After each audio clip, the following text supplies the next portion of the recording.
सिद्धार्थनगर के ऐतिहासिक स्थल भारत भारी में कार्तिक पूर्णिमा को लगने वाला मेला आज से शुरू हो गया है।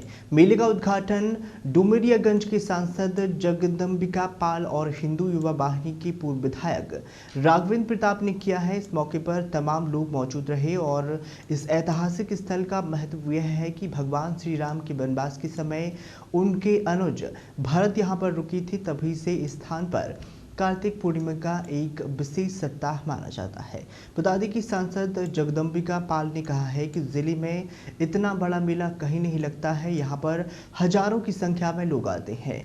उन्होंने कहा कि ऐतिहासिक स्थल पर बहुत महत्वपूर्ण है। वहीं पूर्व विधायक राघवेंद्र प्रताप ने कहा है कि इस स्थान पर विकास के लिए निरंतर प्रयास किए जा रहे हैं। वहीं अपर जिलाधिकारी शामली के संतोष सिंह ने बताया है कि 2015 में जब वो डुमरियागंज के उप जिलाधिकारी थे तब भी इस स्थान का विवाद उनके सामने आया था। उसी समय पर इस विवाद को सुलझाते हुए कार्तिक पूर्णिमा से लगने वाले मेले को उप जिलाधिकारी डुमरियागंज के अगुवाई में शुरू कराया गया था। तब से प्रशासन की निगरानी में यह मेला चलता आ रहा है।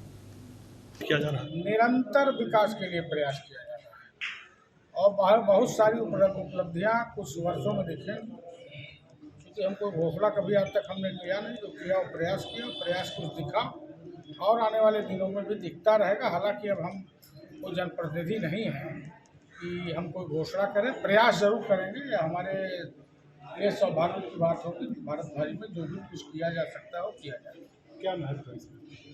15 अगस्त तक जो है एसडीएम पद पर था। उस समय इस मेला में प्रबंधकीय और वारसान विवाद को लेकर के मेरे पास में मैटर आया था।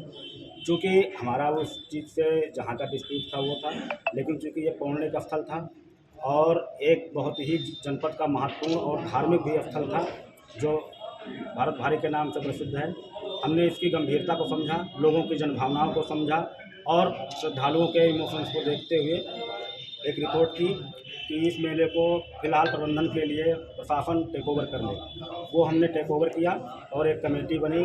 तत्कालीन में यहाँ जिलाधिकारी था, इनके नियंत्रण में, और इस मेले को व्यवस्थित तरीके से लगाया गया।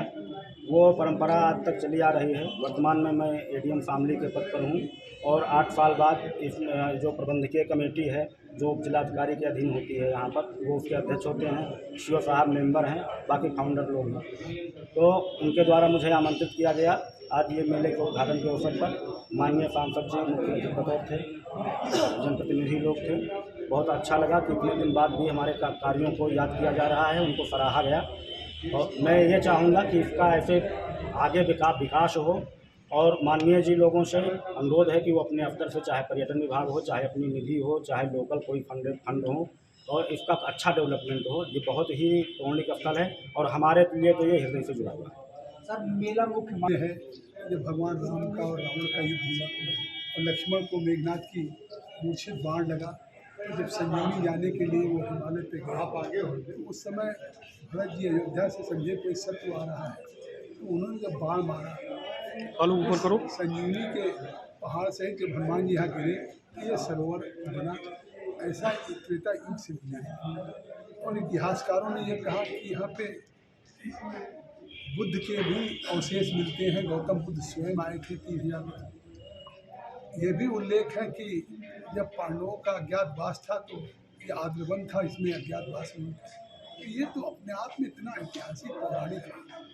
हमने पिछले दिनों, आप सब अवगत हैं, भारत सरकार के स्वदेश स्कीम के अंतर्गत यहाँ के तीर्थ कुंड के लिए 3 करोड़ 4 लाख रुपया मिला, जिससे घाट बना, पाथवे बना, फसाद नहीं लगी। लेकिन आज मैंने कहा है कि इसका एक सर्वांगीण होलिस्टिक रूप से इसका विकास हो। इस मेला समिति के हमारे जिलाधिकारी श्री कुमार जी हैं, उनको मैंने दायित्व सौंपा है कि इन विषयों पर इसका शोध हो। एक संग्रहालय होना चाहिए, एक कम से कम पर्यटन की तरफ से भी और क्या क्या चीज़ें हो सकती हैं केंद्र सरकार के द्वारा, प्रदेश सरकार के द्वारा। मैं यहाँ के विकास के लिए भविष्य में निश्चित तौर से करूँगा। पर्यटन मंत्री को भी मैं ले आऊँगा, जयदेव जी को, क्योंकि स्वयं जिस तरीके से कपिल वस्तु के विकास में योगी आदित्यनाथ जी, अभी उन्होंने एक पूरा होलिस्टिक विकास के लिए विपासना केंद्र, बौद्ध विहार, भिक्षु विहार और पूरा फसाद लाइफ का व्यवस्था एक बड़ा तैयार हो रहा है। इसी तरह से भारत भारी कोई एक मेला नहीं है। इस मेले का तो अवध और आगरा के भी गजेटियर में है कि 1875 में 50,000 1875 में कोई साधन की गाड़ी का कुछ चालू ऊपर करो। तब 50,000 लोग आए। ये अपने आप में सैकड़ों साल से महत्वपूर्ण है। कई वर्षों में मेला